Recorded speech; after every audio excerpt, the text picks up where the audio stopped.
दिक्कत है इसलिए मैंने आज ड्रिंक कर ली, बहुत दिक्कत है मैं स्मोकिंग इसलिए करता हूँ यार, थोड़ा रिलैक्स हो जाता हूँ। That is I guess a fear. Cigarette भी अब अच्छा लग रहा है, अल्कोहल भी अब अच्छा लग रहा है, but then back to that problem because people are not working on the root cause.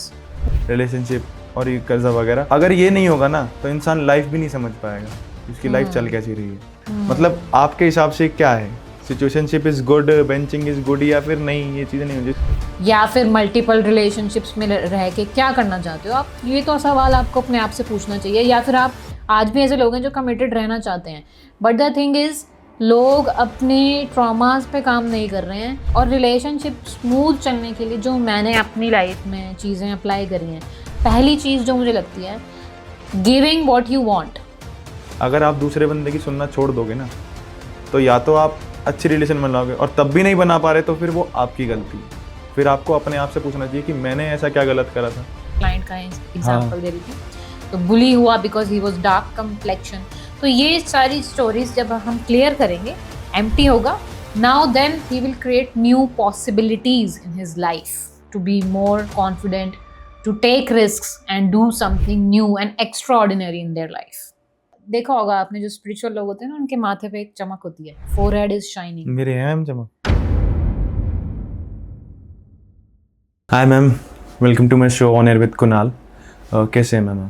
मैं बहुत बढ़िया Kunal, thank you for inviting me on your podcast. No it's my pleasure ma'am inviting you. Actually मैं चाहता हूँ कि हमारी audience को ये पता चले कि काफ़ी चीज़ें होती है जिनसे उन्हें हील कैसे करना है। Ma'am straight away will start की, आप बताइए हीलिंग के बारे में। What is healing and how can a person come out from the traumas he is facing और डिप्रेशन, एनीथिंग? या सो अगर हम बात करें हीलिंग की, तो सबसे पहले हम ये समझेंगे कि आजकल की लाइफ में रियल ग्राउंड पे अगर देखें, लोग कहाँ कहाँ स्ट्रगल कर रहे हैं, करियर में, हेल्थ में, रिलेशनशिप में या फाइनेंसिस में। ये हमारे 4 पिलर्स हैं लाइफ के। और किसी भी एरिया में उनका एक करंट स्टेट है जहाँ पे वो हैं अभी। फॉर एग्जांपल अगर करियर में वो लॉस्ट हैं कि क्लैरिटी नहीं है कि करना क्या है ना। रिलेशनशिप में वो किसी टॉक्सिक रिलेशनशिप में फंसे हैं और वहाँ से निकल नहीं पा रहे, या मनी में वो लोन्स में हैं, ये हो सकता है।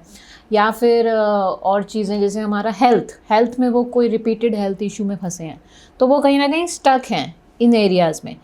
ये उनका करंट स्टेट है ना। और एक डिज़ायर्ड स्टेट है जहाँ उन्हें जाना है। फॉर एग्जांपल हेल्थ में वो भी डिजीज़ेस अगर उनको रिपीटेड हो रहे हैं तो उनको बेटर हेल्थ पे जाना है। करियर में उन्हें क्लैरिटी चाहिए कि मैं क्या करियर मेरे लिए अच्छा रहेगा।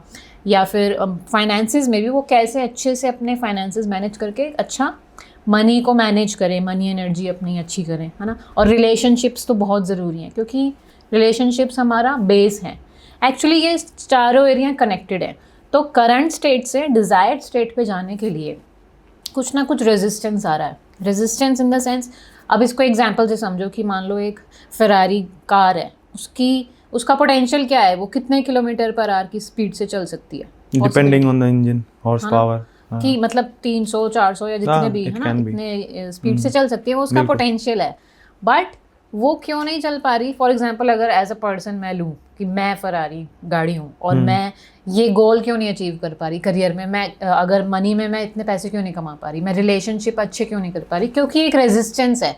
वो फरारी कार का सब कुछ अच्छा है, टायर भी अच्छा है, पेट्रोल भी है उसमें, लेकिन अगर उस गाड़ी को पुणे से मुंबई जाना है, जो मैंने बोला करंट स्टेट से डिज़ायर्ड स्टेट पे जाना है, तो वो क्यों नहीं जा पा रही? क्योंकि रेजिस्टेंस है। मीन्स रास्ते में ट्रैफिक जैम है, ऐसे इसको समझो कि ट्रैफिक जैम है, कुछ फंसा हुआ है जैसे कि। तो इन्हीं हमारे हर एरिया में ना रेजिस्टेंस है। अब ये रेजिस्टेंस है इसीलिए हम पहुंच नहीं पा रहे उन चीज़ों पे। तो हीलिंग यही है कि जो रेजिस्टेंस है ना, उसको हम निकालें बीच में से, उस ट्रैफिक को, उस रेजिस्टेंस को क्लियर करेंगे ताकि आपकी गाड़ी चल पड़े और जिधर आपको पहुंचना है डिज़ायर्ड स्टेट पे, वो आप पहुंच जाएं इजीली, ना कि आप स्टक रहें। क्योंकि जैसे मैंने पैटर्न देखा है कि कुछ लोग ना, एक रिलेशनशिप हुआ, ब्रेकअप हो गया, फिर हुआ, फिर ब्रेकअप हो गया, शादी हुई, टूट गई, दूसरी शादी हुई, टूट गई। तो अब आप वो क्या कर रहे हैं ज़्यादातर, यार वो ऐसा था, वो ऐसी थी, वो ब्लेम कर रहे हैं। एक्चुअली देखना अपने अंदर चाहिए कि मेरे साथ ऐसा क्यों हो रहा है। ब्लेम मोड में नहीं, रिस्पॉन्सिबिलिटी मोड में आके कि there is something I need to heal, मुझे कुछ ठीक करना है, मुझे कुछ अपनी चीज़ों में हीलिंग करनी है। और तब वो पैटर्न ब्रेक होगा और तब फिर आप एक नए रिलेशनशिप में जा सकते हो। फॉर एग्जाम्पल ये रिलेशनशिप का था, ऐसे ही हमें यही अपने जो मैंने रेजिस्टेंस बोला ना, इन्हीं को हमें क्लियर करना है हीलिंग के थ्रू। तो ये हीलिंग का यही मेन पर्पस है कि जो भी रेजिस्टेंस आ रहे हैं हम उससे क्लियरिंग करें, क्लीनिंग करें। और हीलिंग जो मैं स्पेशली कराती हूँ, मेरा फोकस रहता है कि रिलीजिंग, लेटिंग गो।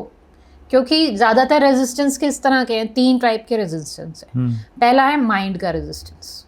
माइंड में जैसे कि अब हमारे कुछ लिमिटिंग बिलीव्स हैं, या फिर हमारे कुछ, जैसे लिमिटिंग बिलीव्स क्या होते हैं, हमारी कुछ मान्यताएं हैं, हम कुछ मान के चल रहे हैं कि ऐसा होता है और हम उसे सच मानते हैं। अब इसी पे अगर, sorry for cutting in between, इसी पे अगर मैं बोलूँ तो ये रहता है कि कई लोग ये कहते हैं कि यार बहुत दिक्कत है इसलिए मैंने आज ड्रिंक कर ली, बहुत दिक्कत है मैं स्मोकिंग इसलिए करता हूँ यार थोड़ा रिलैक्स हो जाता हूँ, यार बहुत दिक्कत है तू नहीं समझता, तू नहीं समझेगा।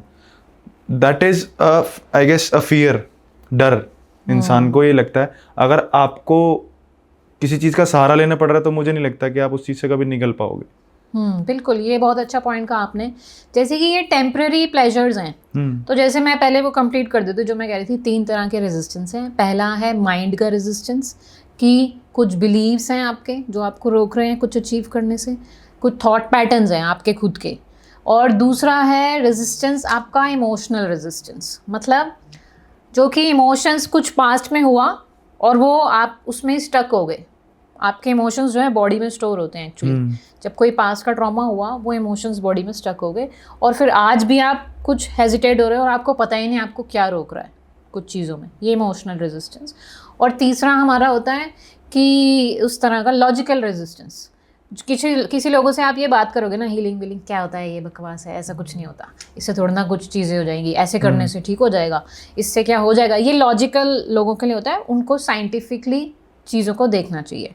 अब आते हैं आपकी बात पे, जो आपने बहुत अच्छा पॉइंट किया कि कहा कि लोग आजकल टेम्परेरी प्लेजर ढूंढ रहे हैं, बस कि मुझे ये दिक्कत है, मैं थोड़ी सी ड्रिंक कर लूँगा तो मेरा ठीक हो जाएगा। लेकिन वो होता, अगर आप इसको डीपली सोचो, वो होता सिर्फ कुछ देर के लिए है। हाँ। वापस थोड़े टाइम बाद बैक टू वही आ जाओगे ना आप, back to that problem again.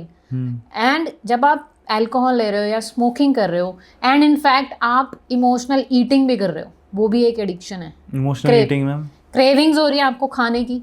रात को उठ के लोग शुगर जैसे कुछ मीठा खाना है, क्रेविंग्स है, ये भी तो एक एडिक्शन है ना, एक तरह की एडिक्शन किसी भी तरह की हो सकती है। जंक फूड खाने की लोगों को एडिक्शन है, इमोशनल ईटिंग है, जबकि आपको पता नहीं है, आपको बस फिर खाया और फिर अच्छा डोपामिन रिलीज हुआ, हाँ अब अच्छा लग रहा है, सिगरेट पी अब अच्छा लग रहा है, अल्कोहल लिया अब अच्छा लग रहा है, but then back to that problem because people are not working on the root cause. उसकी जड़ क्या है, वो क्यों आपको फील हो रहा है, वो अपनी प्रॉब्लम के साथ बैठते ही नहीं है। They don't sit with their problems, they ignore their problems.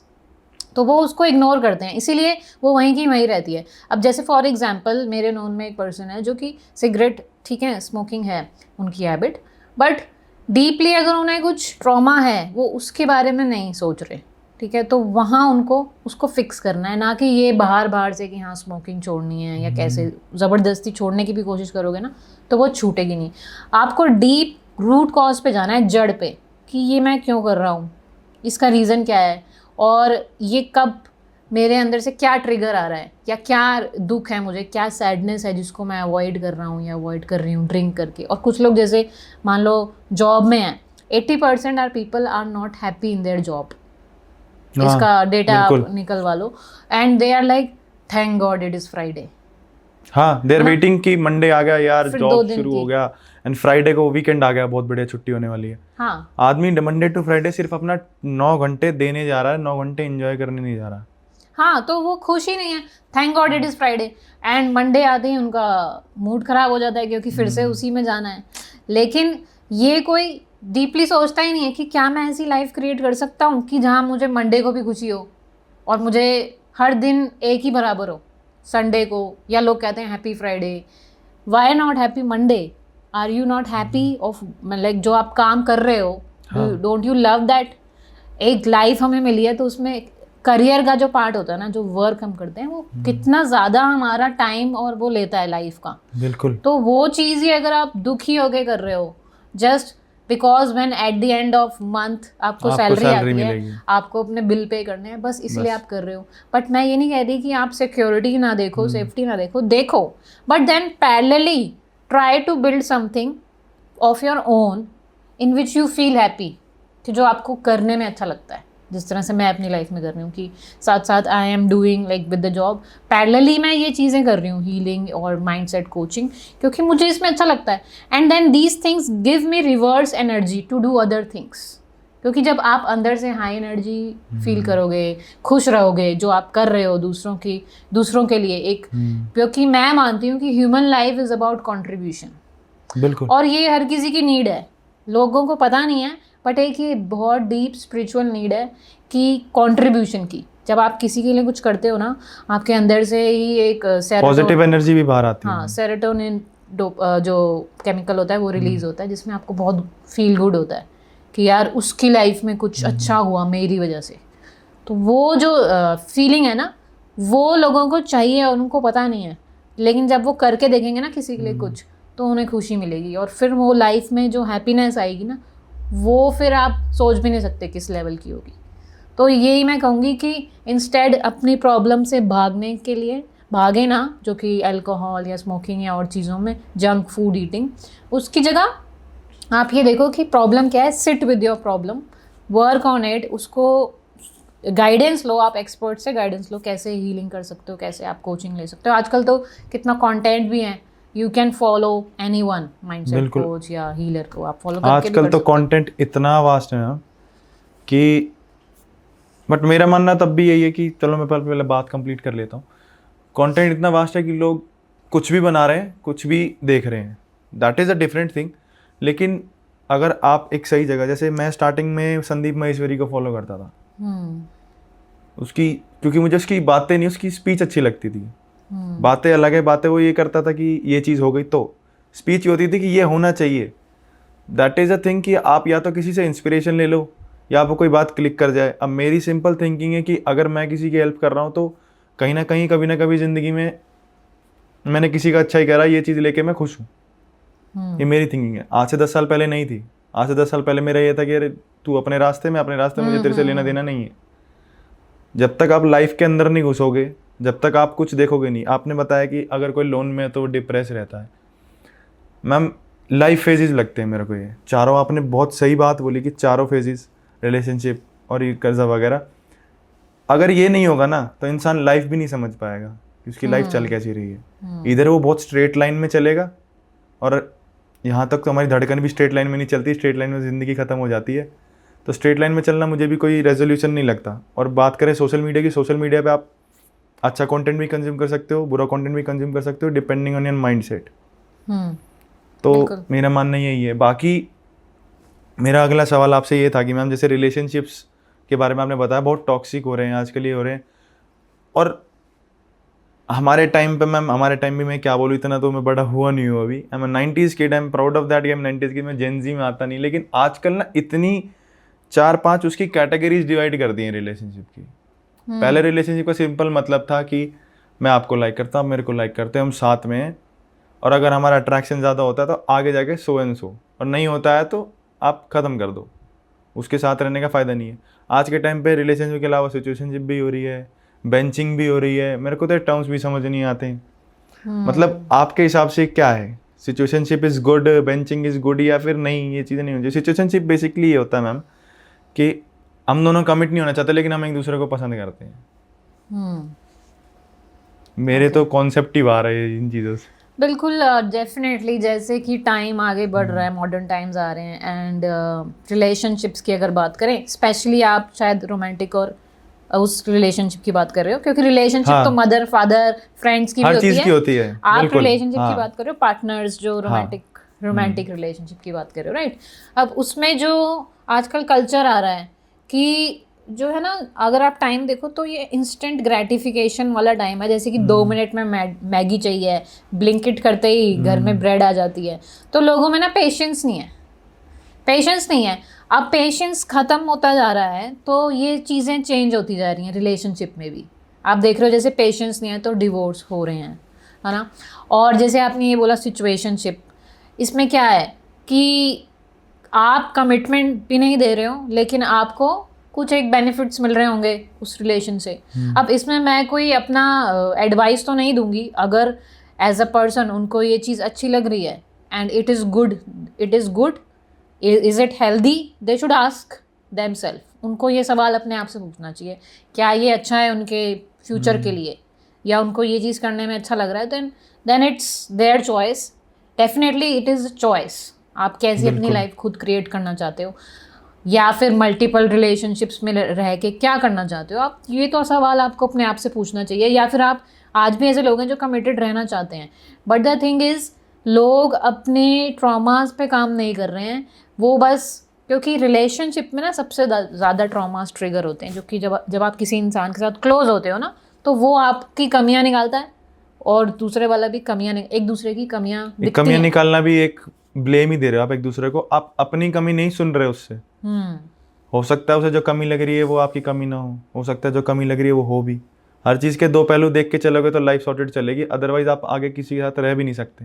हाँ बिल्कुल, कहीं ना कहीं जो हमें दूसरे में कमी दिख रही होती है ना, वो हमारा ही रिफ्लेक्शन होता है कि क्योंकि आपका फोकस ही उसी चीज़ पे है, जो अगर आपका फोकस क्यों जा रहा है उस पर कि यार वो मुझे इतना प्यार नहीं करता, या वो मुझे घुमाने क्यों नहीं ले जा रहा। फॉर एग्जांपल एक लड़की के एंगल से अगर लड़के का सोचे कि यार वो मुझे घुमाने क्यों नहीं ले जा रहा, जबकि उसको लॉजिकली पता है कि वो बिजी है अपनी चीज़ों में, तो फिर भी वो कंप्लेनिंग मोड में है इंस्टेड ऑफ अंडरस्टैंडिंग कि ओके ठीक है वो आज बिजी है, वो इन चीज़ों में बिजी चल रहा है, ऑलराइट। अंडरस्टैंडिंग अगर वो करे तो देन इट कैन ऑल्सो, वो रिलेशनशिप स्मूथ चल सकता है। और रिलेशनशिप स्मूथ चलने के लिए जो मैंने अपनी लाइफ में चीज़ें अप्लाई करी हैं, पहली चीज़ जो मुझे लगती है, giving what you want.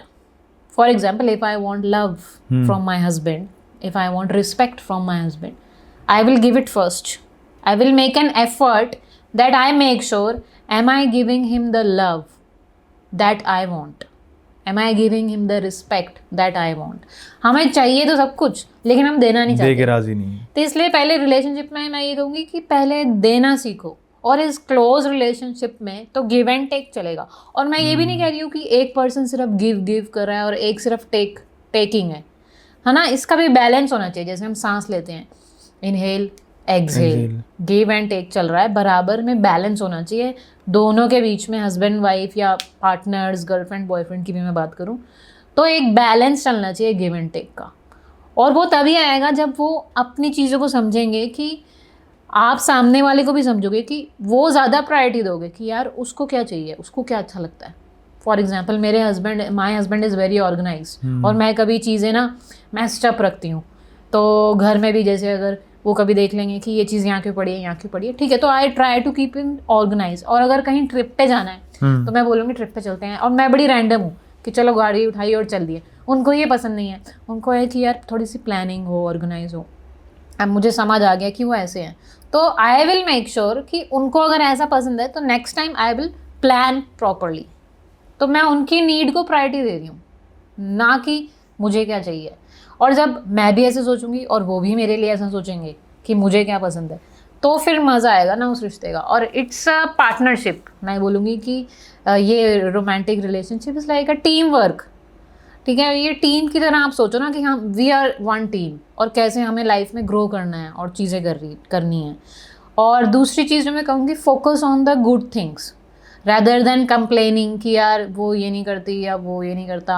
Instead of that उसमें ये फोकस करो कि उसमें अच्छा क्या है, उसकी गुड थिंग्स क्या हैं। ये चीज़ें तब सुधरेंगी मैम जब आप सामने वाले के साइड में जो बैठता है उसकी सुनना छोड़ दोगे।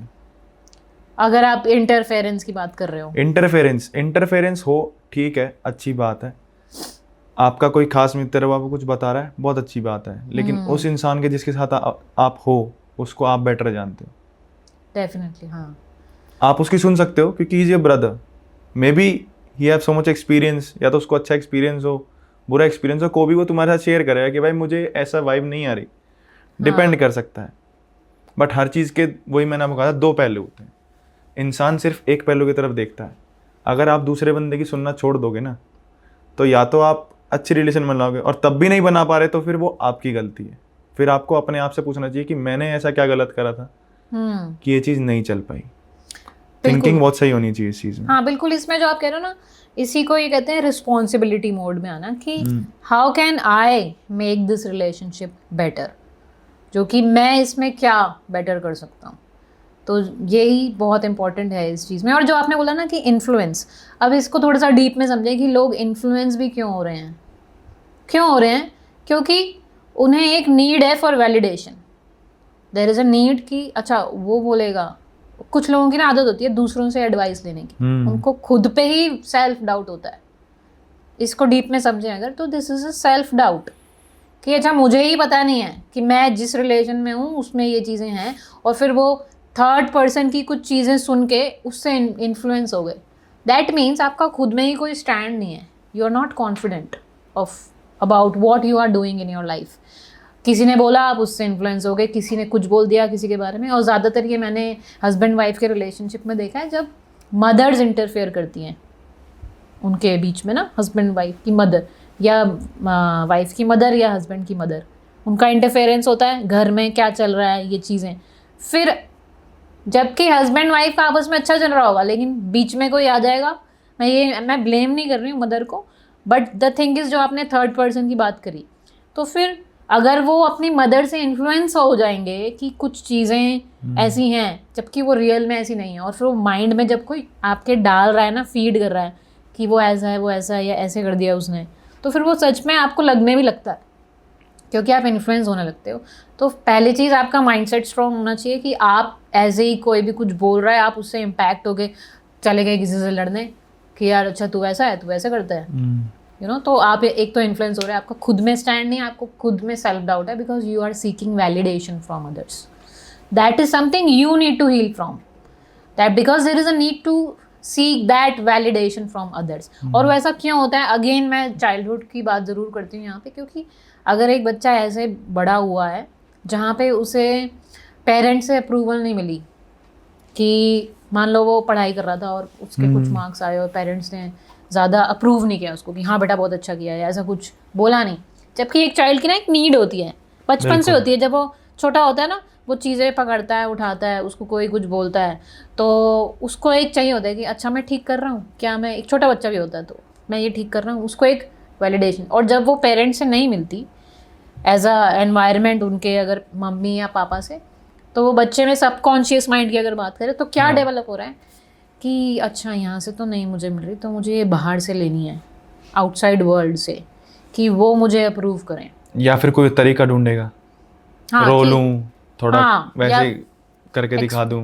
हाँ, या तो फिर वो अटेंशन मांगेगा, अटेंशन सीकिंग का बिहेवियर हो जाएगा उसका। तो अगर अटेंशन सीकिंग में वो नेगेटिव चीज़ें यूज़ कर रहा है, जैसे कि just crying so that I get their attention, और a child might also become naughty कि अच्छा ये एटलीस्ट मुझे तब तो अटेंशन दे रहे हैं जब मैं रो रहा हूँ, मुझे डांट रहे हैं तब तो अटेंशन दे रहे हैं। अब ये एक पैटर्न बन जाता है उस चाइल्ड का, और वो हो सकता है एज अ चाइल्ड उसके लिए ज़रूरी था, लेकिन प्रॉब्लम ये हो रही है कि ये कैरी फॉरवर्ड हो जाता है एडल्टहुड तक। और एडल्टहुड में भी आज वो कहीं अटेंशन सीख कर रहा होगा। आपने देखे होंगे ऐसे लोग जो अगर 10 लोग खड़े ना, उनको चाहे कि भाई मुझे देखें सब, अटेंशन सीकिंग बिहेवियर है। और they will dress loud in parties. आज के टाइम पे बहुत एक्सपोजर है लोगों के पास, हर कोई पब्लिक फिगर बनना चाह रहा है। हाँ दैट इज, और सेलिब्रिटीज में ये ज़्यादा होता है, बिकॉज एक लैक ऑफ अफेक्शन जब रहती है उनके चाइल्डहुड में, तो they start seeking more attention. अब मैं ये नहीं कह रही इसमें कुछ गलत है, बट अगर आपको अटेंशन नहीं मिली ना, या आप कोई अच्छे से ड्रेसअप होके गए और किसी ने आपकी तारीफ नहीं करी, तो आप इम्पैक्ट हो जाते हो।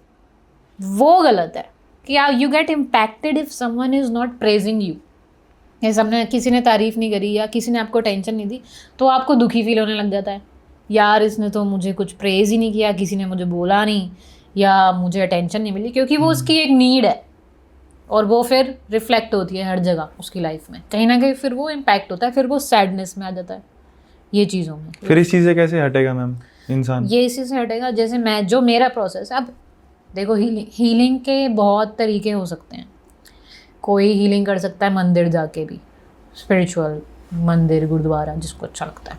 कोई हीलिंग कर सकता है जो मेरे मेथड्स हैं, अगर साइंटिफिक मेथड्स या जैसे मैं कि चाइल्डहुड हीलिंग की बात कर रही हूँ, इनर चाइल्ड हीलिंग बोलते हैं उसको, या फिर और भी मेथड्स हैं एनर्जी हीलिंग के, न्यूरो लिंग्विस्टिक प्रोग्रामिंग NLP, या और भी चीज़ें हैं.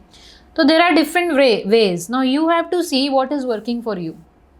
If you have a guru or a mentor, या तो आप किसी की गाइडेंस लो, या आप आजकल तो बहुत सारे स्पिरिचुअल हमारे लीडर्स भी हैं. लाइक मैं सदगुरु को मानती हूँ, सदगुरु हैं, या श्री श्री रविशंकर जी हैं, BK शिवानी हैं. तो मेरी शुरुआत इन लोगों को सुनने से ही हुई थी. कौन सा मुझे बड़ा कुछ ज्ञान था, राइट? तो इनको सुनती थी, इनकी बातें मुझे भी समझ नहीं आती थी पहले कि यार ये क्या बोल रहे हैं, ऐसे कैसे हो सकता है. तो ऐसे थोड़ा ना होता है, ह्यूमंस तो गलती करते ही हैं, ह्यूमंस को गुस्सा तो आता ही है, या ह्यूमंस तो हम रोबोट थोड़ा ना बन जाएंगे. तो मैं ये सोचती थी पहले जब मैं सुनती थी, जब मुझे बातें समझ नहीं आती थी. बट फिर मुझे ये रियलाइज़ हुआ कि एक्चुअली ह्यूमन होना इज़ अबाउट कॉन्शियसनेस, कि हम खुद अपनी लाइफ को कैसे क्रिएट कर सकते हैं, हम खुद अपनी लाइफ को हेल बना सकते हैं और खुद ही अपनी लाइफ को हेवन बना सकते हैं. ये हमारे हाथ में, because we are the creator. तो ये आप कैसे कर सकते हो? आप इन चीज़ों की नॉलेज लो. पहले तो अपनी प्रॉब्लम्स को इग्नोर करना बंद करो, क्योंकि लोग डिनाइल में हैं. They are in denial. उनको पता ही नहीं है कि उनके साथ ये हो रहा है. वो सिर्फ एक बचने के 3-4 रास्ते ढूंढ रहे हैं. हाँ, क्योंकि मैं आपको इसको एग्जांपल से समझाती हूँ. मान लो एक सर्कल है, इसको इमेजिन करो कि एक सर्कल है, और ये पूरा सर्कल है कि आपको क्या पता हो सकता है, व्हाट आई कैन नो. ठीक है, अब उसमें छोटा सा पार्ट है, मान लो 5%, कि दिस इज़ आई नो कि मेरा नाम नेहा है, आई नो मैं एक माइंडसेट कोच हूँ, आई नो मैं यहाँ रहती हूँ, आई नो आज मैं यहाँ स्टूडियो में आई हूँ नोएडा में, आई नो दिस, मुझे क्या क्या पता है. दूसरा छोटा सा पार्ट होता है उसी सर्कल में, I know what I don't know. मुझे पता है कि मुझे क्या नहीं पता है. मुझे पता है कि मुझे, आई थिंक जो आपने स्पोर्ट्स की बातें करी, मुझे उसके बारे में नहीं पता. मुझे पता है कि मुझे ये नहीं पता है. I know that I don't no this. ठीक है, ये एक पार्ट है. अब जो बाकी का जो पार्ट है ना, major part, it is like मुझे पता ही नहीं है कि मुझे क्या नहीं पता. आई don't know what I don't no. बिल्कुल, क्योंकि वो आपको दिख ही नहीं रहा है वो. That's why they are in denial. I don't know what I don't know. मुझे पता ही नहीं है, मुझे क्या नहीं पता है. These are your blind spots. इसको बोलते हैं ब्लाइंड स्पॉट्स. और as a expert healer coach, हम वो उनको ब्लाइंड स्पॉट्स दिखाते हैं कि ये आपको नहीं पता है, और आपको पता भी नहीं है कि आपको ये पता नहीं है. क्योंकि आपका जो पैटर्न अगर टॉक्सिक रिलेशनशिप का आ रहा है, आपको पता नहीं है कि कहाँ से आ रहा है, because if you don't know the root cause of it, that's what we show them. और जैसे ही वो उनको दिख जाता है, देन अवेयरनेस से ही वो हीलिंग हो जाती है. अवेयरनेस कि अच्छा मेरे साथ मैं ऐसा इसलिए था, अच्छा ये मेरे साथ हुआ और मैं ऐसा बन गया. बिकॉज व्हाट हैपन्स कि जो भी हमारे साथ हुआ, हम उसकी एक स्टोरी बनाते हैं और फिर वी बिकम लाइक दिस. ये मैंने ऐसे एक्सप्लेन किया था कि something happened, some event happened. For example मेरे भाई से कंपैरिजन हुआ. अगर मैं अपना एग्जाम्पल लूँ, मेरा कंपैरिजन हुआ, दिस हैपेंड. ऐसे यदि मैं अपने क्लाइंट का एग्जाम्पल लेती हूँ, मेरे एक क्लाइंट है, ही इज़ अ म्यूजिशियन है वो. ठीक है, तो he is very dark complexion. तो आज की डेट पे भी ना वो अपने आप को कम मानते हैं दूसरों से, क्योंकि उनका कॉम्प्लेक्शन डार्क है. तो उन्हें बचपन में जैसे किसी ने बोला होगा, बुली करते हैं ना, जैसे स्कूल में बुली करते हैं कि तू तो काला है, ऐसे बोला गया. तो दिस इज़ व्हाट हैपेंड. ये हुआ, उनके साथ बुली हुआ स्कूल में. अब what is the story he made? अपने माइंड में उन्होंने क्या सोचा, अच्छा मैं दूसरों से कम हूँ, मेरे अंदर कोई कमी है. वो बचपन का ट्रॉमा होगा उन्हें. हाँ, so something happened, you made a story about it, that okay I am not good enough. सच मान लिया. हाँ, वो स्टोरी को आपने सच मान लिया. और हम यही कर रहे हैं अपनी लाइफ में. 80% लोग यही कर रहे हैं कि उनके साथ जो हुआ, उसकी जो माइंड में उन्होंने स्टोरी बना ली, वो स्टोरी उनके लिए सच है, जबकि वो फैक्ट नहीं है. जबकि फैक्ट तो ये है कि किसी ने आपको काला बोला या किसी ने आपको बुली किया, यही हुआ ना. लेकिन आपने क्या स्टोरी बना ली कि मुझ में कुछ कमी है, आई एम नॉट गुड इनफ. और फिर ये स्टोरी उसके साथ चलती जा रही है. आज वो 26 साल का हो गया and he is a musician. And वहाँ पे भी वो कुछ चीज़ों में क्या हो रहा है कि अपने आप को, अपने पॉइंट्स नहीं रख पाता, या कहीं पे अगर वो बिजनेस करना चाहता है या कुछ भी है, किसी के साथ काम कर रहे हैं for example as a musician, तो उसको लगता है कि मैं कम हूँ, they are better than me, मुझ में कुछ लैकिंग है. तो वो जो मुझ में कुछ लैकिंग है, सोचो वो वहाँ से चलता आ रहा है चाइल्डहुड से, और आज भी वो यही सोच रहा है अपने बारे में.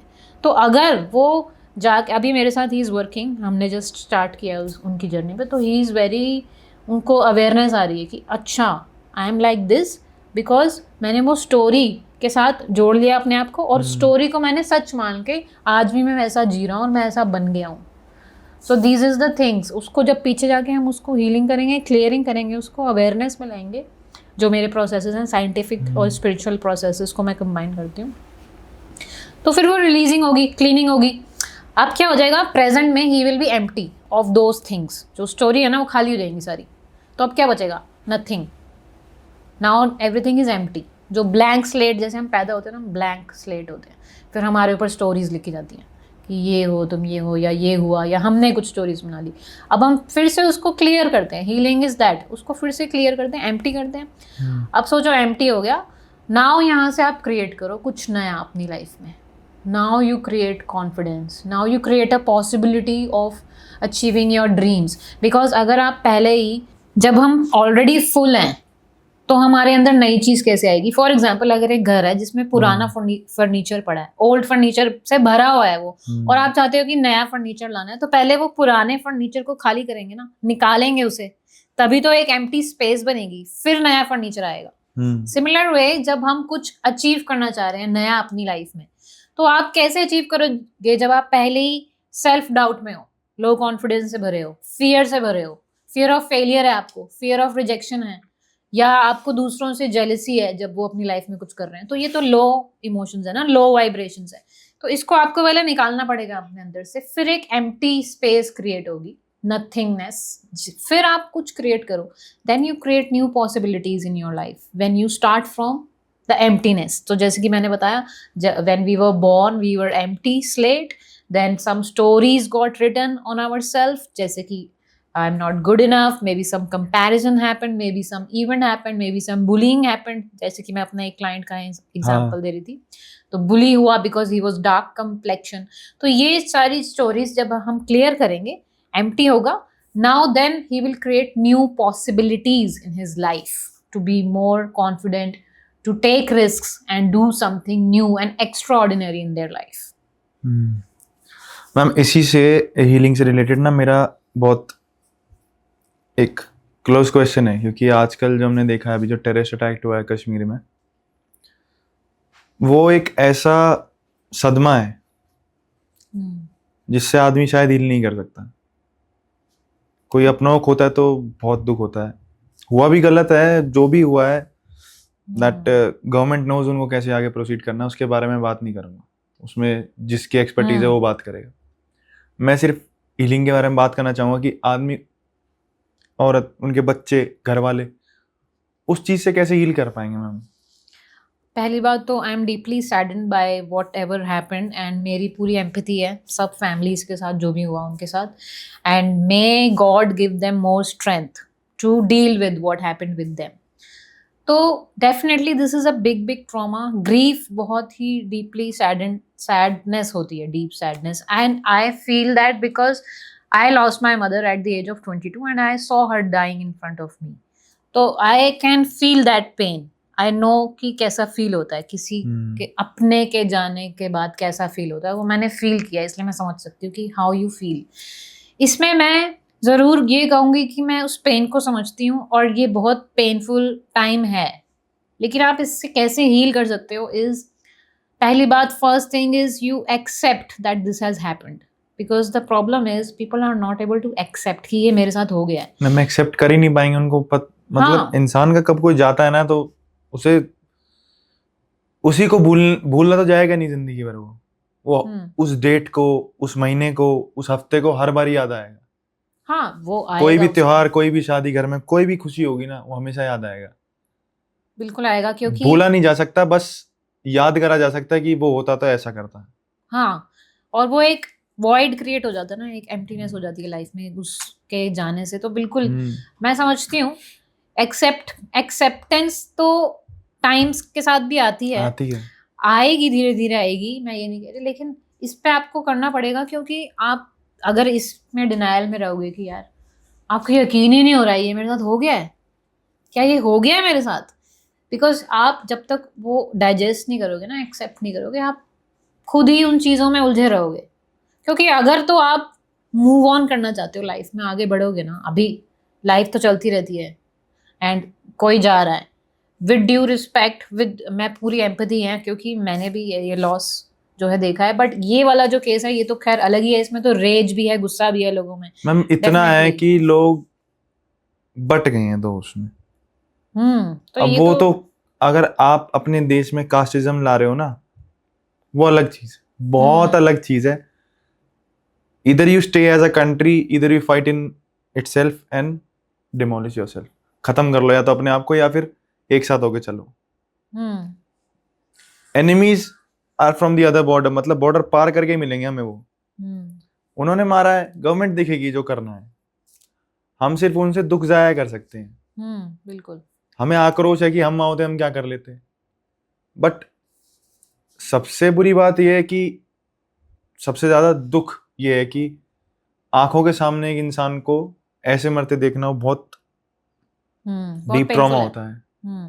डीप ट्रॉमा होता है। और इसमें जो हम कुछ मेथड्स करते हैं, जैसे कि कुछ क्लियरिंग मेथड्स हैं, तो अगर मैं उनके लिए बताऊं, उन लोगों के लिए वो क्या कर सकते हैं, या जो भी उन्होंने देखा अगर वो वहाँ थे, तो पहली बात जो मैं एक्सेप्टेंस की बात कर रही हूँ वो धीरे धीरे आएगी कि I accepted this has happened with me, now what can I do about it is, क्या आप ये सोचो, अपनी एनर्जी उस पर लगाओ कि जो भी इंसान गया है उसके क्या सपने थे, क्या मैं वो पूरा कर सकता हूँ, क्या मैं कुछ ऐसा क्रिएट कर सकता हूँ कि उसका सोल खुश हो, उसकी आत्मा खुश हो।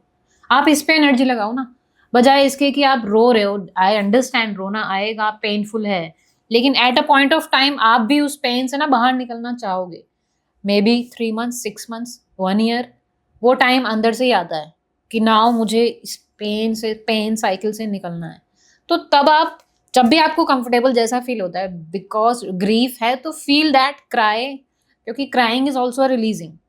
यू क्राई, आप लोगों से शेयरिंग करो कि मुझे ऐसा फील हो रहा है, अपने फ्रेंड्स के साथ आसपास, अपनी फैमिली के साथ और स्ट्रॉन्ग बॉन्ड बनाओ। पहली बात, उस टाइम पे आपको सपोर्ट चाहिए, फ्रेंड्स फैमिलीज चाहिए आपके, उनसे शेयर करो, रो, अपना एक्सप्रेस करो। दुख को सप्रेस नहीं करना है, दुख जो निकालना हो बहुत रहा है जरूरी। उसको एक्सप्रेस करना है, किसी भी फॉर्म में आप उसे एक्सप्रेस करो, दुख अपना एक्सप्रेस करो, अंदर मत दबाओ उस दुख को, और वो आप शेयरिंग से करो, रो के करो, जैसे भी, है ना। फिर दूसरी चीज़, आप वो चीज़ें करो जो चला गया है एज अ सोल, उसके वो सोल तो है अभी भी, उनकी सिर्फ बॉडी गई है ना। तो हम सबको जाना है। अगर आप ये माइंडसेट में रखो कि we all are souls and this is a soul journey, and सिर्फ बॉडी तो गई है, somewhere they are around you, कहीं ना कहीं वो हैं, वो देख रहे हैं। तो आप अगर दुख में रहोगे तो क्या उनको अच्छा लगेगा आपको ऐसे दुखी देखना ज़्यादा टाइम? ठीक है, आपको दुख फील हो रहा है, आप फील करो, बट एट अ पॉइंट आप ये सोचो कि आप वो चीज़ें करो जो उनको पसंद थी, या मे बी उनके कुछ सपने थे, क्या आप उनमें एनर्जी लगा सकते हो, उनके सपनों को पूरा कर सकते हो, ये चीज़ आप उन पे फोकस करो, ठीक है। और अपना थोड़ा एनवायरनमेंट चेंज करो, थोड़े अच्छी चीज़ें या अपनी हॉबीज़ में थोड़ा इन्वॉल्व हो जाओ।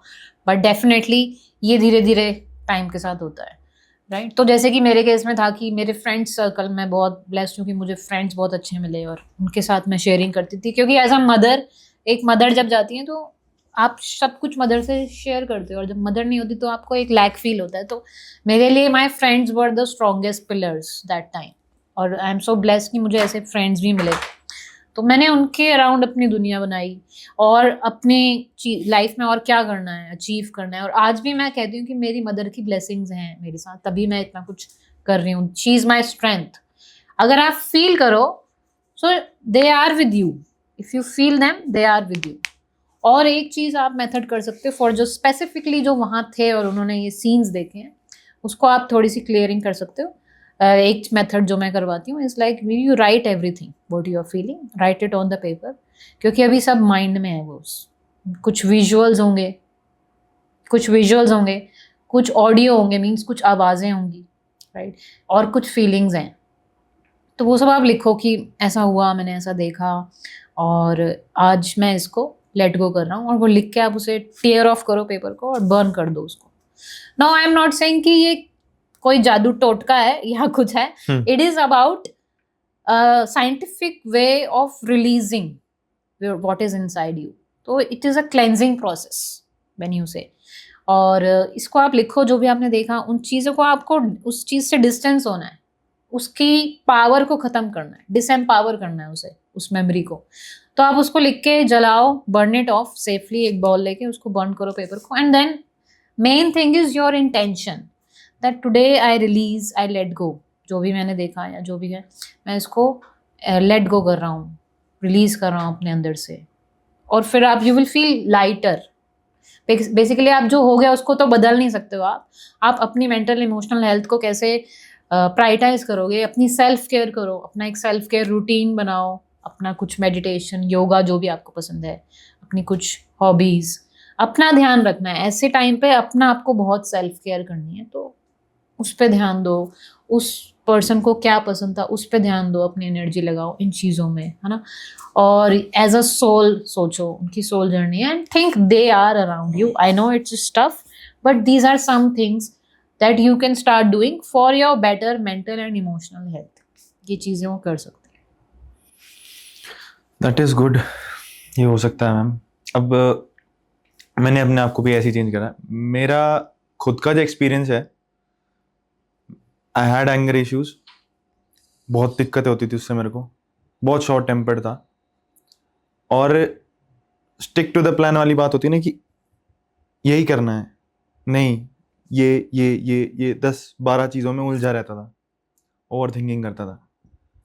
But when I changed, how I changed is, मैं स्पिरिचुअलिटी की तरफ बहुत ज़्यादा मूव कर गया। मैं सुबह जाता हूँ मंदिर अपने आराम से, शांति रहती मेरे मन में। जब तक, अब मेरा ये रहता, जब तक मैं सुबह मंदिर नहीं आता ना, मेरे मन में शांति नहीं रहती। मुझे लगता है कि कुछ छूट रहा है मेरे से। तब से I been very clear in my life कि मुझे आगे क्या करना है।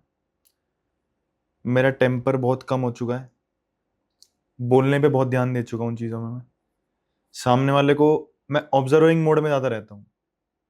आई डोंट बिलीव कि आप सामने वाले पे तब तक भरोसा कर सकते हो जब तक आप उसे जान नहीं लेते। या तो आपकी ऑब्जर्विंग पावर इतनी तगड़ी होनी चाहिए कि भाई आप पहचान गए वो बंदा क्या चाह रहा है। लाइक अगर रिलेशनशिप का ही वो ले लें कि एक लड़का दूसरे लड़के से इसलिए जलता है कि वो उस लड़की का बेस्ट फ्रेंड है, क्योंकि उस लड़के को पता है कि एक लड़का क्या चाहता है एक लड़की से आगे जाके। अगर वो उसका दोस्त है, क्या पता अच्छा दोस्त भी हो, तो ऑब्जर्विंग करना बहुत ज़रूरी है। तो मैंने तो अपना ऐसे हील करा, अपना जो भी चीज़ें थी, जो भी पास था, क्योंकि मेरी जो ग्रैंड मदर थी वो भी मेरे सामने ही मरी थी। आई वॉज सिटिंग, वहीं मैं बैठा था उनके साइड में, तभी वो गई थी। एंड ठीक है, उस टाइम दुख बहुत ज़्यादा था, रोए भी हम, सबको हुए भी। बट हमें ये था कि ठीक है, शी हैज़ डन इनफ, हमारे लिए बहुत कर दिया, हम ठीक है, जहाँ हैं खुश है। वो चीज़ें होती हैं। एक चीज़ का ऑल्टरनेटिव ढूंढ लो, या तो आप उस चीज़ को मान लो। यही हीलिंग है आई गेस, जो अभी तक मैं समझाऊँ। एक्सेप्टेंस। Thank you ma'am. बातें तो मुझे बहुत पसंद आ रही है। अब मैं चाहूँ तो इसको और 2-3 घंटा कर सकता हूँ, क्योंकि मुझे इंटरेस्टिंग लगती है चीज़ें। हर चीज़ के बारे में जानना, मैं बहुत क्यूरियस बंदा हूँ। मुझे ना हर चीज़ जाननी है, मुझे हर चीज़ में घुस के जाननी है उसके बारे में कि भाई ये चीज़ होती कैसे, ये चीज़ है क्या बेसिकली के फिर ऊपर कि अब इसके आगे क्या। आप जितना लर्न करोगे उतना ही आपके लिए अच्छा है, आपकी नॉलेज बढ़ेगी, हीलिंग अच्छी है, आपका माइंड सेट कैसे क्लियर हो सकता है, आप कैसे चल सकते हो लाइफ में। क्लैरिटी, एक्सेप्टेंस, ये 2 चीज़ें तो मैं आपसे सीखा हूँ बहुत अच्छी तरीके से यहाँ पे। अभी मेरा लास्ट सवाल फाइनल ये रहेगा मैम, कि आजकल की जो जनरेशन है, हमने बात करी कि बहुत बहुत सोशल मीडिया का जितना भी कंटेंट है कंज्यूम कर रही है।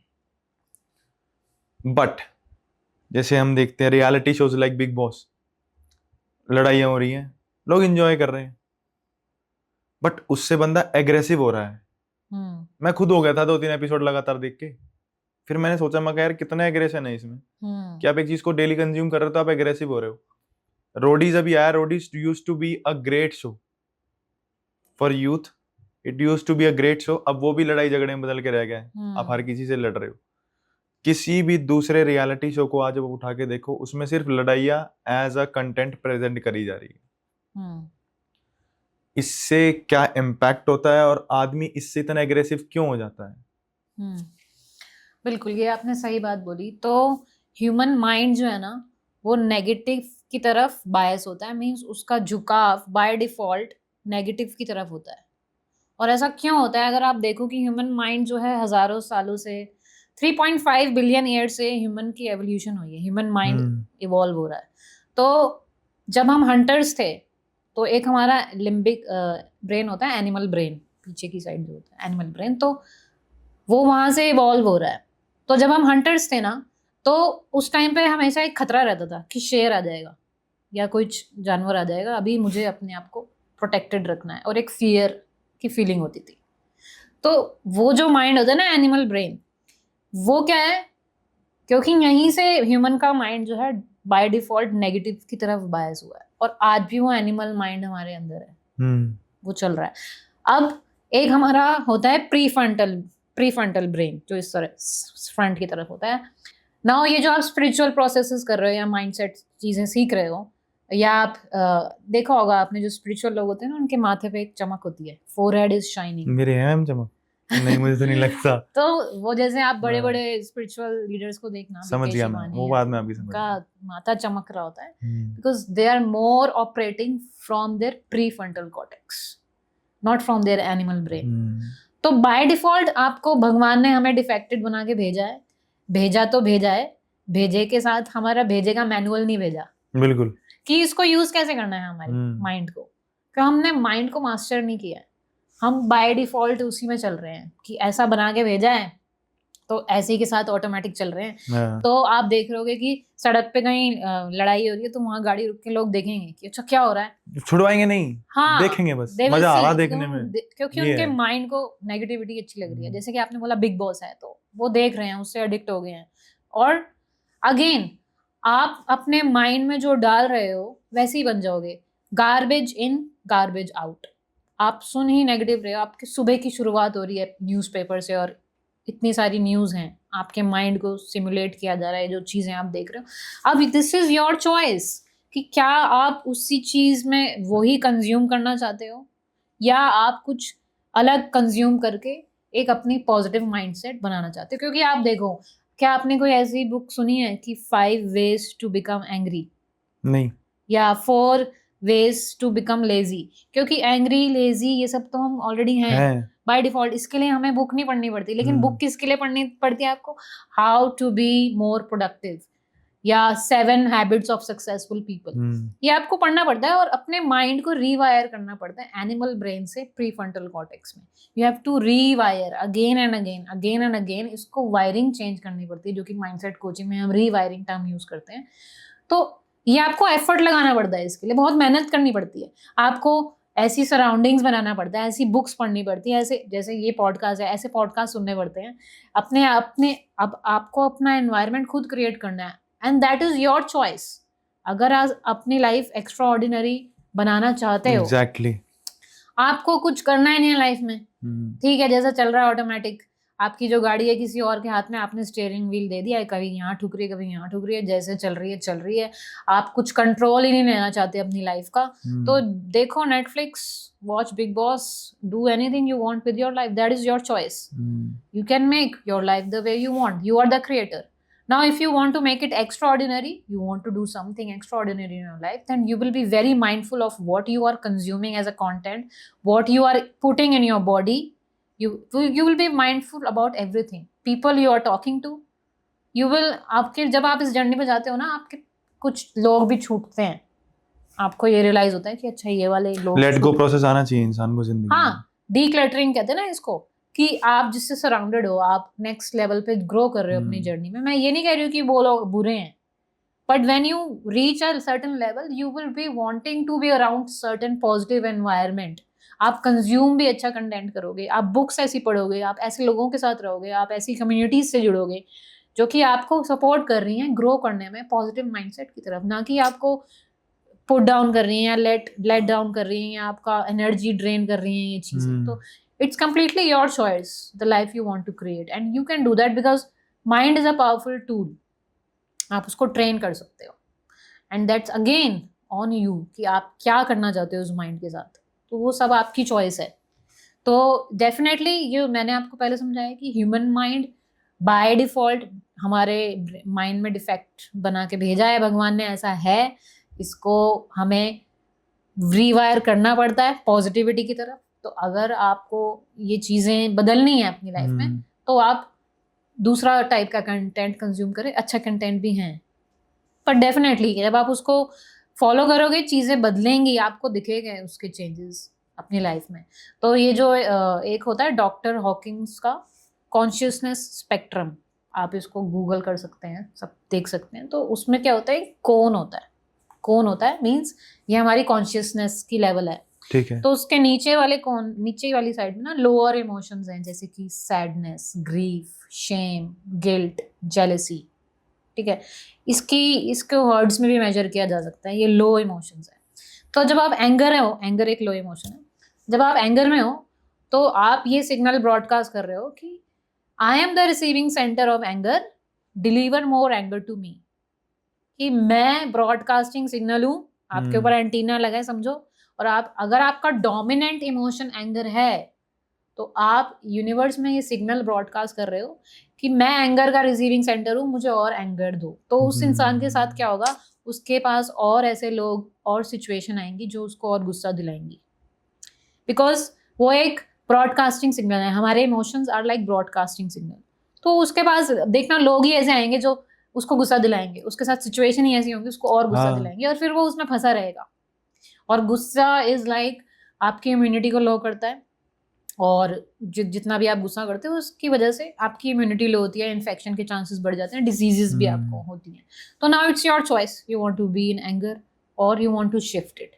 Now for example a person who is in the energy of kindness and love, so he is broadcasting a signal that I am the receiving center of kindness and love, give me more opportunities, people and situations to show love, to get love।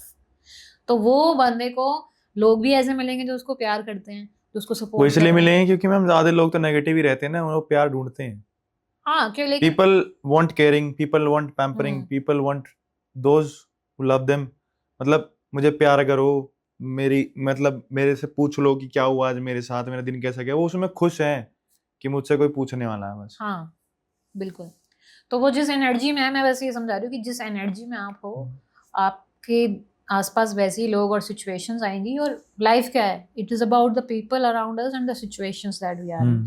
तो आप बस इसी पे work करो। देखो मैं ये नहीं कह रही कि गुस्सा बिल्कुल नहीं आएगा। अगर आज आपके गुस्से की इंटेंसिटी इज लाइक 9/10 आपको गुस्सा आता है, मे बी आपको धीरे धीरे 8 पे आओगे, आप धीरे धीरे 6 पे आओगे, फिर 4 पे आओगे, क्योंकि वी आर ह्यूमंस। गुस्सा आएगा लेकिन उसकी इंटेंसिटी धीरे धीरे कम कर सकते हो आप। और डोमिनेंट इमोशन क्या है आपका, केयरिंग का है, लव का है, एक्सेप्टेंस का है। These are high emotions, joy, happiness. आप जब उसमें रहते हो तो और आपको ऐसे लोग मिलेंगे जो जैसे मेरे साथ हुआ कि अगर मैंने अपने इमोशंस पे, इस पे हीलिंग पे काम किया है, तो आज अगर मैं इस जर्नी पे हूँ, मुझे अपने आप कहीं से कोई सपोर्ट मिल जाता है, मुझे अपने आप ऐसे पॉडकास्ट आपका मिल गया, मैंने कुछ नहीं किया इसके लिए, क्योंकि when I am in that vibrations I will attract the positive things matching with that vibration। तो वो खुद मेरे पास आ जाएगा और मुझे उसके लिए कोई एफर्ट नहीं करना पड़ेगा, because I am vibrating at high and positive emotions of happiness, joy, love, and then more people will come to me। तो it is completely your choice। आप रह सकते हो ग्रीफ में, शेम में, गिल्ट में, बट फिर आपकी लाइफ वहीं फंसे रहोगे। आप उससे बाहर निकलना है अगर आपको, तो एक स्टैंड लेना पड़ेगा अपनी लाइफ के लिए, रिस्पॉन्सिबिलिटी लेनी पड़ेगी कि नहीं बहुत हो गया, अब मुझे इसको खत्म करना है और मुझे इसको बदलना है। तो वो एक विलिंगनेस अंदर से होनी चाहिए, नहीं तो आप फंसे रहोगे उसमें। That can be for everyone, definitely everyone. अगर कोई विक्टिम है, रेप विक्टिम है, या फिर जो मोलेस्ट हो चुके हैं बचपन में, मोलेस्टेशन के शिकार रह चुके हैं, या फिर कोई भी XYZ ट्रॉमा है उनके साथ जो निकल नहीं रहा है उनके दिमाग से, कुछ भी हो सकता है, उससे एक इंसान कैसे हील कर सकता है मैम? इसमें मतलब आप अपनी एक्सपर्टीज बताओ कि इसमें आप हीलिंग में कैसे हेल्प कर पाओगे एक इंसान? डेफिनेटली इसमें एक मेरे पास केस आया था मोलेस्टेशन का। तो इसमें भी अगेन सेम थिंग इज, अगर आप देखो something happened, you made a story about it and then you became like that. तो इसमें ये है कि इसमें हम किस तरह से हीलिंग कर सकते हैं। इसमें थोड़ी सी डीप और हीलिंग चाहिए होती है ऐसे लोगों के साथ, ठीक है। पहली बार तो वो ओपन अप ही नहीं होते हैं, ऐसी चीज़ें वो ओपनली शेयर भी नहीं करते, ठीक है। तो इसलिए वो बहुत कंफर्टेबल होने चाहिए हमारे साथ। तो ऐसा सेफ स्पेस मैं क्रिएट करती हूँ एनवायरनमेंट की, और वो एकदम से ये चीज़ें शेयर भी नहीं करते, आगे आगे जाके मुझे पता चलता है एज द सेशंस प्रोसीड कुछ चीज़ें निकल के आती हैं, and I got to know. For example एक पर्सन का मुझे ऐसे पता चला था। तो now there are other methods to release, again इसमें भी रिलीज का ही काम है, लेटिंग गो का ही काम है, बिकॉज उन लोगों में एक ये फीलिंग होती है that I am dirty, you know, वो अपने अंदर एक कुछ हुआ और they are living with that feeling. And specially women के साथ अगर हुआ, किसी मैन ने किया, तो they develop a hatred against the man कि मैन आर लाइक दिस। एक पर्टिकुलर जेंडर के लिए। एक ने किया और पूरे जेंडर का क्या परसेप्शन बन गया कि man are like this, right? तो दिस इज रॉन्ग। अगर इनके साथ हुआ है, आई नो कुछ अच्छी चीज़ नहीं हुई, हुआ आपके साथ, now you accept it, work on releasing it, letting go, जो हम मेथड्स कराते हैं साइंटिफिक स्पिरिचुअल, जो मैंने और भी चीज़ें बताई, बर्निंग बॉल, एक और मेथड होता है EFT का प्रोसेस होता है जिसमें stuck emotions are stored in your body, या सोमैटिक रिलीज भी कह सकते हैं उसको। तो वो टैपिंग से या इस तरह से, जो अगर इमोशंस स्टोर्ड हैं उसी को रिलीज करना है हमें। कुछ इमोशंस हमारी बॉडी में स्टोर हो जाते हैं, ट्रॉमा होता है जब, तो इमोशंस बॉडी में स्टोर हो जाते हैं, उसको रिलीज कराते हैं हम अलग अलग साइंटिफिक वेज से। देन वो रिलीज होता है, then they feel lighter and more calm, कि उन्होंने लेट गो कर दिया उसको, राइट? दिस डेफिनेटली पॉसिबल है इससे बाहर निकलने का, क्योंकि आप सोचो अगर आप ये कैरी करके आगे चलोगे तो आपकी लाइफ पे ही तो इम्पैक्ट हो रहा है। No, it's again your choice कि आप उस जो हुआ उसमें ही अपने आप को पहुँचते हुए लाइफ को ऐसे ही स्पेंड करना चाहते हो, यार मेरे साथ ये हो गया, दुखी रहना चाहते हो, लो एनर्जी में रहना चाहते हो, या फिर आप इस स्टेज पे आ चुके हो कि हाँ नहीं मुझे इसको बदलना है, तो आप फिर तरीके ढूंढोगे ना कि इसको, इससे मैं बाहर कैसे निकलूँ। तो ये सारे मेथड्स हैं हीलिंग के, definitely they can heal, but उनके साथ थोड़ा सा और डीप इनर वर्क रहता है, क्योंकि ये चीज़ें सेंसिटिव होती हैं बहुत, और लोग ओपनली शेयर भी नहीं करते। तो when they share, then I guide them through the processes, right processes, so that then they heal from that, and now they are again clear from that, and now they can do something different, new, create a new possibility in their life. तो definitely molestation या rape victims के एक ऐसे cases आए थे, molestation के आए थे, तो she was like hating man, तो और and she was not feeling safe while travelling also, क्योंकि उन्हें डर लगता था अकेले जाने में। And now today when she has released all those things, now she is comfortable going out और ट्रैवलिंग। तो ये वाले फियर्स ही रहते हैं, वो फियर्स को ही लेट गो करना होता है इस केसेस में। बहुत सारे मेथड्स हैं, इनके भी चीज़ें हैं, और बेसिकली उस मेमोरी को भी डिसएम्पावर करना होता है, जैसे मैंने बताया, कुछ विजुअल्स हैं, कुछ आवाज़ें हैं, कुछ फीलिंग्स स्टोर्ड हैं, तो इन पे ही हम इसकी क्लियरिंग करते हैं अलग अलग साइंटिफिक न्यूरो लिंग्विस्टिक प्रोग्रामिंग से, तो वो क्लियर हो जाते हैं उन चीज़ों से। और ये तो हमारे मेथड्स हैं। बाकी जैसे कि आपने बोला कि कोई मंदिर जाके या कोई गुरुद्वारे जाके या किसी स्पिरिचुअल लीडर को फॉलो करके अगर वो ये कर रहे हैं, that's also good, but you have to find some ways, some positive coping mechanism, rather than going into toxic things like alcohol or junk food or smoking. It's your choice. Find some positive coping mechanism, some meditations, mandir, yeah, spiritual, yeah, coach, healer, expert. Everybody, you know, if you see celebrities or sportsmen, all of them have their coaches, healers होते हैं उनके, और आजकल तो लोग, normal लोग भी aware हो रहे हैं, so they are taking up these sessions and they are taking up these guidance, because expert आपको थोड़ा जल्दी करवा देगा वो चीज़, rather than if you अपने आप करोगे कुछ चीज़ें, that's completely their choice. Thank you so much ma'am, thank you so much, क्योंकि मुझे बहुत कुछ सीखने को मिला है इस पॉडकास्ट से, और मैं उम्मीद करूँगा मेरी ऑडियंस को भी बहुत कुछ सीखने को मिलेगा। ऑब्वियसली मेरे सवाल तो ख़त्म हुए नहीं हैं, बट मैं अगली बार हम ज़रूर मिलेंगे और बहुत जल्द मिलेंगे, ताकि हम और चीज़ों के बारे में बात कर पाएँ, क्योंकि तब तक शायद हम इंडिया अपने आसपास के इतने लोगों को ऑब्जर्व कर लेंगे, हमें और चीज़ें मिल जाएंगी जानने के लिए। Thank you ma'am, thank you so much for giving your time, thank you so much for coming on this show off mine. जल्दी मिलेंगे आपसे दोबारा। Thank you so much guys, thank you so much for watching, और यहाँ तक आया तो बिना लाइक सब्सक्राइब करे बिना जाना मत। सी यू सून, बाय बाय।